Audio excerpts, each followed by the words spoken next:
saya di pagi hari. Nah, inspirasi ini tentunya bisa datang dari mana saja dan tentunya bentuknya berupa apa saja. Salah satu pembahasan kita kali ini adalah bagaimana sih caranya membuat motif di atas kain, dan ini dibuat langsung oleh tangan yang begitu handal di bidangnya. Kali ini bersama saya Sari Wahyuni, pengajar bikin kain dan crafton. Assalamualaikum Sari. Waalaikumsalam Mbak, apa kabar? Baik tentunya. Saya juga ingin menanyakan gimana kabarnya. Alhamdulillah baik. Alhamdulillah baik. Tentunya inspirasi kali ini sangat luar biasa sekali ya para pemirsa, di mana kita akan belajar untuk membuat motif di atas kain. Iya. Nah, salah satu yang digunakan kali ini adalah Sari sendiri ya. Iya. Nah, ini motifnya dari bentuk daun. Awal Semua mulanya daun. bagaimana sih Sari? Jadi awal mulanya itu saya tertarik untuk mengeksplorasi, sebenarnya kan kita sudah banyak ya jilbab-jilbab yang di pasaran. Nah, saya ingin membuat sesuatu yang tidak pasaran, yang kita buat sendiri, handmade sendiri, dan kalau bisa itu berbentuk dari alam sekitar. Nah, saya bersama komunitas saya bikin kain Makassar, ada juga yang komunitas di tempat lain seperti di Jakarta, Surabaya, dan kebetulan saya di Makassar. Kami membuat workshop untuk membuat kain, namanya bikin kain Makassar. Gitu. Nah, akhirnya mengambil tema dari alam. Iya, benar, tema dari alam. Kenapa? Ya, karena kita ingin berbeda, ingin lebih eksklusif, dan ingin lebih ke alam aja sih, biar supaya kelihatan. Ekoprintnya itu kan kita pertama kali kan sudah di Jawa kan Mbak, sudah ada terkenal di Jawa. Nah, kita pengen eksplorasi tuh sebenarnya tuh ekoprint itu sendiri bisa nggak sih kita berbuat dari lingkungan sekitar gitu. Jadi maksud ekoprint sendiri ini apa, Sari? Ekoprint itu kita mencetak daun dari daun sekitar untuk dijadikan sesuatu yang fashionable gitu loh Mbak. Jadi bisa kita untuk pakai jilbab, kita pakai untuk intinya tuh eksklusif gitu, tidak pasaran. Karena setiap kita membuat kain itu berbeda-beda. Kita mau tempel di mana, dan jadinya hasil seperti apa itu berbeda setiap orang. Dikatakan eksklusif karena tidak ada samanya. Itu berbeda dikarenakan kita handmade sendiri, kita membuat dengan hasil karya kita sendiri, tidak di print seperti jilbab-jilbab kebanyakan atau baju-baju kebanyakan gitu, bahan-bahan baju kebanyakan kan itu di print. Nah, kita benar-benar menghasilkan dari alam. Jadi kita membuat kita mencari-cari daun. Jadi prosesnya diawali dengan pertama kita memakai bahan yang mudah untuk diserap. Contohnya seperti kain sutra. Nah, kain sutra itu mudah sekali diserap, dan dia cukup untuk pertama kita cuci dulu memakai sabun kayak seperti deterjen. Kita bersihkan, kita rendam ke dalam larutan tawas selama 10 menit. Setelah itu baru kita tempelkan daun. Dan setelah selesai kita tempelkan daun di bahan, baru kita bungkus pakai plastik, dan setelah itu kita kukus selama 2 jam. Oh, jadi itu akhirnya nanti proses akhirnya dikukus ya? Dikukus. Ini salah satu contoh yang dimiliki oleh Sari, dan ini lebih fokusnya sih ke daun yang ini dulu ya. Jadi ini adalah salah satu daun yang dipilih terlebih dahulu. Akhirnya daun ini setelah dipilih kemudian ditempel di atas kain ini. Iya, sebelumnya dibersihkan dulu daunnya. Kita rendam dulu ke dalam air hangat untuk menimbulkan warna. Setelah itu kita tempel. Jadi motifnya ini berbeda-beda ya? Beda-beda. Ada motif yang warnanya pun juga berbeda-beda. Warnanya ini yang warna agak kecoklatan sekali. Terus ini yang ada agak lebih muda. Dan akhirnya bentuk daunnya juga berbeda-beda ya? Berbeda-beda. Adapun juga ada sudah disiapkan di tempat sendiri ya. Nah, salah satunya ini berbagai macam rupa daun. Jadi peserta diwajibkan untuk berkreasi. berkreasi untuk menempelkan daun dimanapun yang apa tuh, yang membuat jadi unik gitu loh Mbak. Pas kalau saya workshop mengajarkan ke peserta untuk berkreasi sendiri. Kita tidak atur daunnya, tapi mereka berkreasi sendiri dan ini hasilnya. Dan akhirnya juga ada motif yang berbeda selain daun. Itu motif apa ya namanya, Sari? Motif yang mana? Yang kita juga ada rumput-rumput juga. Oh, bisa untuk menempel-nempel di bahan. Jadi ada bentuk-bentuknya. Nah, mengingat bahwa ini adalah buatan tangan, terus mengingat daun itu begitu cepat rapuh, begitu cepat rusak, dan tentunya ini ditempel di atas kain. Untuk proses tahan lamanya ini berapa lama? Nah, setelah itu ada prosesnya terakhir namanya setelah selesai 2 jam dikukus, kita buka hasilnya. Setelah itu kita diamkan selama 2 minggu. Oh gitu, jadi tidak langsung proses dipakai ya? Tidak langsung dipakai. Jadi proses awal adalah memilih daun. Kemudian setelah memilih daun, akhirnya dilakukan pencucian terlebih dahulu untuk kainnya. Setelah melakukan proses pencucian, baru kemudian tempel daun yang dipilih tadi yang sesuai dengan selera, mulai dari bentuk ataupun juga dari jenis daunnya, langsung ditempel di atas kain. Setelah ditempel di atas kain, ditutup oleh plastik, lalu kemudian dikukus selama 2 jam. Kurang lebih hampir 2 jam. Itu di atas kompor gas kah, atau memang kita kukus di tempat dandang kukus? Itu maksudnya di atas kompor gas atau di atas tungku bara api? Oh, kompor gas. Selama 2 jam. Oh, selama kurang lebih 2 jam. Jadi prosesnya cukup lama juga ya. Nah, setelah dikukus selama 2 jam, kemudian kain tersebut dikeluarkan dan daunnya dibuka. Kita buka semua yang tadi hasil di wrapping, kita buka. Setelah itu kita diamkan selama 2 minggu. Oh, jadi didiamkan lagi selama proses 2 minggu. Iya, diangin-anginkan. Maksudnya dianginkan. Diangin-anginkan. Dijemur ya? Tidak usah dijemur, diangin-anginkan saja. Selama kurang lebih 2 minggu. 2 minggu. Iya. Nah, setelah proses 2 minggu tersebut, baru kita fiksasi. Namanya fiksasi. Itu mengunci warna. Kita menggunakan, kita merendam lagi hasil karya ini. Kemudian setelah diangin-anginkan selama 2 minggu, kita rendam lagi di dalam larutan tawas atau tawas selama 10 menit. Sudah selesai. Setelah itu baru kita cuci kembali. Sudah jadilah. Nah, bagaimana akhirnya warna yang jadi di atas kain ini akhirnya tidak menyatu ataupun akhirnya berbentuk dan ada menciptakan timbul ataupun juga motif tersendiri? Bukannya apabila setelah dikukus, kemudian setelah itu didiamkan selama 2 minggu, kemudian dicuci lagi, kenapa akhirnya warnanya tidak menjadi satu gitu? Jadi sebelum kita menempelkan daun, bahan yang sutra ini kita rendam dulu 10 menit dengan pewarna alam. Kalau kuning ini kita pakai tinggi, jalawe, atau merah ini campuran dari secang sama tinggi. Jadi kita campur-campur warna dan hasilnya seperti ini.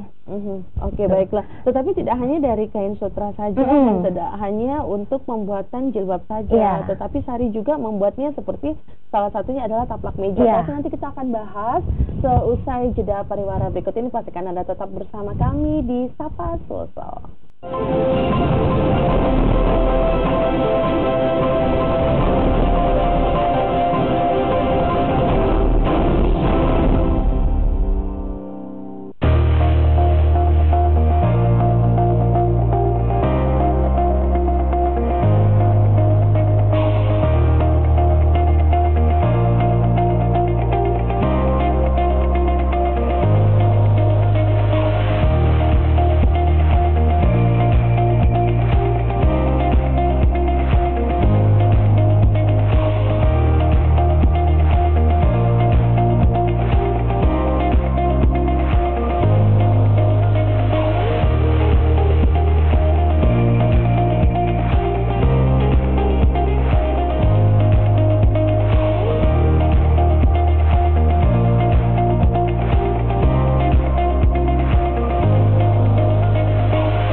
Di sini, kami menyajikan berita dan informasi terupdate, Beragam musik pilihan, informasi bisnis, dan gaya hidup.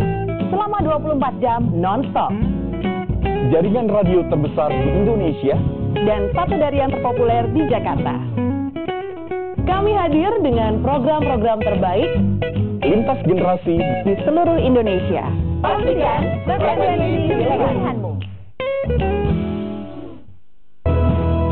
Kompas Siang juga akan menghadirkan sejumlah informasi menarik untuk Anda. Kemanusiaan yang dikirimkan adalah hal-hal yang paling dibutuhkan. Luaskan hasanah pengetahuan Anda dengan berbagai peristiwa teraktual dalam dan luar negeri. Kemudian bagaimana dengan kinerja lembaga ini menurut para pimpinan DPR? Hingga Kompas Siang, Senin hingga Jumat, pukul 11 siang, Sabtu dan Minggu, pukul 12 siang, live di Kompas TV, independen, terpercaya.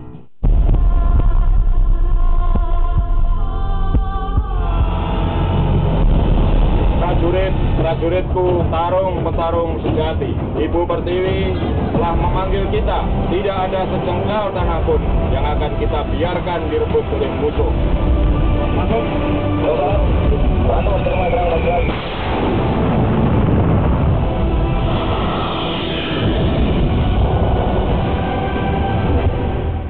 Berani hadapi kontroversi. Apa yang ingin Anda sampaikan bahwa Anda berbeda dengan pecinya presiden, tapi sama dengan pecinya peserta aksi demo? Jadi nggak mau jadi menteri lagi. Gebuk, jadi rame loh itu Pak. ini fundamental sekali. Tapi Menggugah Bapak berani emosi. naksir sama Bu Ainun, apa Bapak memang ngerasa cukup ganteng? Besok Kompas TV mesti bikin acara khusus saya. Lalu yang saya interview juga. Terus setiap Kamis pukul 7:30 malam live di Kompas TV, independen, terpercaya. Bukan warganet Indonesia kalau nggak bisa bikin meme kocak. Di media sosial itu ramai sekali momen pilkada serentak 2018. Quick count, data yang masuk sudah 100%. Isinya kawan semua.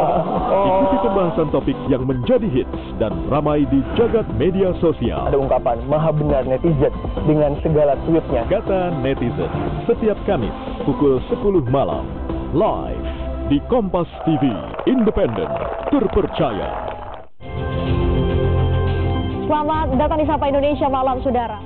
Dalami berita dan informasi peristiwa terkini yang menjadi perhatian publik tanah air. Menghadirkan narasumber utama. Lebih informatif dan menarik dengan immersive 3D tracking dan infographics. Halo, selamat malam, Saudara. Malam ini kami akan membahas Ikuti Sapa Indonesia Malam setiap hari pukul 7 malam live di Kompas TV. Saudara, aktivitas vulkanik Gunung Agung hingga Jumat kemarin terpantau masih tinggi. Miriam S. Haryani dalam sidang korupsi KTP elektronik. Awali hari Anda dengan berita peristiwa terkini. Indonesia Joko Widodo beserta beberapa menteri yang terkait jalan sepanjang 8,2 km ini. Saudara, Partai Amanat Nasional masih membahas terkait surat rekomendasi dukungan pada sejumlah Kompas Pagi setiap hari pukul 4:30 pagi live di Kompas TV, independen, terpercaya.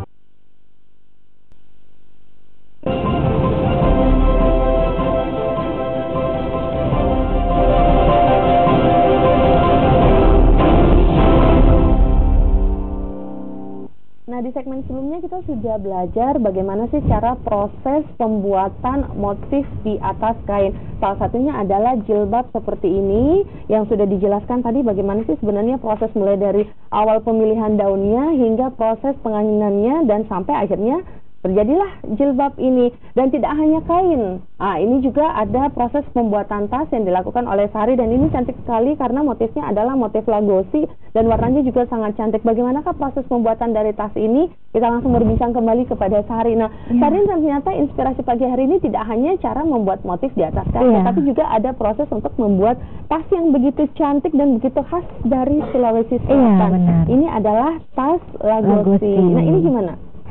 Jadi craft on ini sekarang kita mau ngobrol tentang craft on Makassar.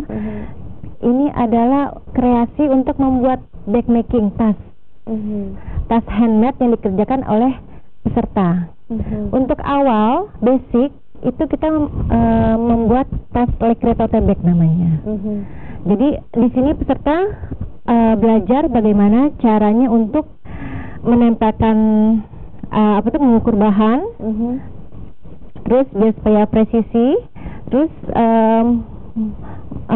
menempelkan staplek.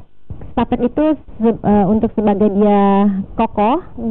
Bagaimana cara menyetrikaannya juga, ini prosesnya handmade sekali. Terus setelah itu kita jahit. Nah, bagaimana cara untuk ini dia supaya presisi bentuknya. Jadi tidak hanya kita harus jahit juga. Jadi ini proses pembuatannya juga adalah semuanya handmade ya. Iya. Mulai dari pemasangan kancing yang seperti ini, terus pemasangan tali tasnya sendiri dan lain sebagainya. Terus komposisi daripada ukurannya juga ini tentunya harus diperhitungkan. Dan ini menggunakan bahannya kita dari bahan yang kita bisa beli di pasaran. Tapi kalau saya biasanya memberikan pilihan bahan, mau bahan yang etnik atau bahan yang jadi dikembalikan kepada pesertanya apakah memang mau dari bahan lagosi seperti ini motifnya, tetapi ada juga ini dia motif gaun, apakah ini juga ditempel ataupun juga sudah jadi bahan dasarnya. Bahan dasarnya. Oh, ini sudah jadi ya, bahan dasarnya sisa dibeli kemudian akhirnya dibentuk seperti ini jadinya. Di dalamnya pun juga akhirnya memiliki warna tersendiri ya, warna yang berbeda untuk innernya. Jadi innernya kita belajar juga kita belajar juga cara memasang slating dalam, bagaimana membuat kantong handphone seperti apa. Dan ini banyak peserta alhamdulillah sangat antusias di Makassar dengan adanya craft on ini. Apakah ini prosesnya cukup sulit atau mudah? Mudah sekali. Peserta itu cuma sehari bisa membuat tas ini, dari yang tidak bisa menjadi bisa. Cuma dalam waktu satu hari 8 jam. Dari jam 9 sampai jam 4 sore biasa kita membuat tas. Dan itu benar-benar excited banget, apalagi kalau pas awal membuat tas model seperti ini ya. Nah, ini bahan dasarnya sepertinya cukup berbeda dari bahan dasar yang dimiliki oleh dua tas lainnya. Ini dari kain bludru ya, jadi agak lebih tebal. Untuk bahan dasar ini apakah memang semua disiapkan oleh para pesertanya atau dari Sari sendiri yang siapkan? Kami persiapkan. Jadi peserta datang untuk memilih bahan, baru kita memulai proses. Nah, untuk investasi belajar pembuatan tas sendiri ini berapa, Sari? Apakah berbeda-beda atau sama? Berbeda-beda, setiap materi berbeda-beda, namun untuk materi saja itu 200.000. Untuk materi maksudnya gimana? Jadi materi tidak include bahan-bahan. Oh, jadi seperti cara membuat pola ataupun juga bagaimana sebenarnya awal mula untuk bisa akhirnya membuat satu tas ini. Itu hanya untuk materi sebesar 200.000. Sedangkan untuk langsung prakteknya sendiri? Jadi kita harusnya langsung praktek itu kita memberikan tutorial dan pengajaran itu fee-nya 200.000 saja. Dan bahan-bahan mereka biasanya suka membawa sendiri dari rumah atau membeli di kita. Dan kalau membeli kita kan nanti berbeda lagi harganya. Oh, jadi bervariasi ya. Tergantung sebenarnya dari pesertanya sendiri ingin bahan dari apa, bentuknya seperti apa. Semakin besar tentunya juga semakin mahal biayanya. Tetapi harganya hanya 200.000 rupiah untuk dapat belajar membuat tas selama 8 jam. Nah, sebenarnya tingkat kesulitan yang didapatkan oleh Sari sendiri apa sih dalam pembuatan mulai dari motif di atas kain hingga pembuatan tas seperti ini? Kalau untuk berbeda-beda ya tingkat kesulitannya. Kalau untuk tas kita kan sudah ada tutorialnya, sudah ada petunjuknya. Kalaupun salah itu bisa didedel. Sebenarnya lebih gampang membuat tas. Tapi kalau untuk yang bikin kain ini, kita benar-benar excited banget. Maksudnya kita nggak tahu itu hasilnya seperti apa. Setelah kita buka kukusan, baru kita tahu hasilnya seperti apa. Makanya saya sangat senang untuk bikin kain karena berbeda sekali hasilnya dengan apa yang kita harapkan. Jadi tentunya ada dua ya, harapannya bisa jadi sangat suka sekali atau bahkan malah cenderung kaget gitu. Hasilnya seperti benar. Karena ini membutuhkan proses ataupun waktu di mana tentunya akan terlihat apabila semua proses tersebut sudah dikerjakan. Tetapi untuk membuat tas itu orang sudah tahu tutorialnya. Jadi lebih deg-degan ini ngajar ini, Mbak. Untuk motif di bikin kain ya. Tetapi ini kan dari bahannya agak keras ya. Otomatis membuat dari mesin jahit yang khusus juga ya. Mesin jahit kita tidak khusus juga. bisa buat baju juga, bisa buat tas, tapi tergantung jarumnya. Jarum yang digunakan ini kan jarum 18 untuk bikin tas. Gitu. Jadi tidak ada masalah. Ada nomor-nomor jarumnya, sebenarnya nggak masalah. Oke, baiklah. Nah, Sari, tentunya apabila ada yang ingin ikut ataupun juga mengetahui bagaimana cara pembuatan motif di atas kain ataupun juga cara pembuatan tas ini sendiri, itu bagaimana? Bisa menghubungi saya, bisa melalui Instagram, namanya Craft on Makassar, atau bisa menghubungi WhatsApp ke 0858 807 806 45. Sekali lagi 0858 807 806 45. Oke. Nah, tipsnya bagi pemula misalnya seperti saya yang sama sekali tidak ada dasar untuk bisa menjahit, apabila ingin membentuk ataupun juga membuat tas, ataupun juga tidak ada dasar sekali apabila ingin mengetahui bagaimana sih caranya untuk membuat motif di atas kain ini, tips bagi pemula yang dasar sekali. Banyak sekali peserta yang dari awal itu benar merasakan, aduh saya nggak bisa, saya gimana ya, ataupun juga memilih kain pun juga tidak tahu gitu jenis kainnya seperti apa. Saya informasikan ke peserta, calon peserta, kalau ibu ada niat dan usaha untuk belajar, pasti semua bisa. Tidak mungkin yang nggak bisa kalau kita selama kita belajar dan tekad kita kuat untuk bisa membuat tas atau bikin kain, pasti bisa. Saya selalu tekankan itu ke peserta dan saya selalu iklankan ke Facebook, Instagram. Semangat pasti bisa akan memisahkan kita. Jadi intinya adalah sebenarnya kemauan dulu, keinginan dulu yang paling penting. Nah, semua bahan-bahan ini seperti jilbab ini, taplak meja ini, dan juga tas-tas yang akhirnya sudah dibuat, apakah memang diperjualbelikan? Saya jual belikan juga. Di kisaran berapa ini semua harganya? Kalau untuk kalau ini lagu sih pasti mahal ya, untuk semeternya itu bisa 250.000. Jadi untuk tas ini? Untuk tas ini kita menggunakan setengah meter lagosi, setengah meter untuk innernya, kainnya, kain sweat, dan taplek, namanya itu kayak semacam pengeras, itu cuma 1 meter. Sebenarnya hasilnya tuh bisa 350.000. Kurang lebih 350.000 ya. Jadi kurang lebih tas itu di atas 200.000 ya untuk harganya. Sedangkan untuk jilbab sendiri? Jilbab sendiri kalau mau ingin jual lagi, biasanya peserta itu biasanya kalau saya menjual yang basic, yang medium itu kisarannya harga 150.000. Tapi untuk yang seperti ini, medium seperti ini, saya jual kisaran 450.000 atau di atasnya, karena tingkat kesulitannya lebih tinggi, lebih besar juga ya. Oke, baiklah, terima kasih banyak kepada Sari Wahyuni, pengajar bikin kain dan juga pengajar untuk membuat tas yang sangat cantik sekali. Dan tentunya terima kasih banyak untuk inspirasi yang sudah dibagikan kepada kami di Sapa Social. Nah, pemirsa, itulah tadi perbincangan saya bersama dengan Sari Wahyuni, pengajar bikin kain dan juga pengajar untuk membuat tas yang begitu cantik sekali. Semoga bisa menjadi inspirasi Anda di pagi hari ini. Saya Yulita Rebang, mewakili segenap kru yang bertugas, undur diri dan mengucapkan terima kasih untuk kebersamaan Anda. Selamat pagi dan sampai jumpa.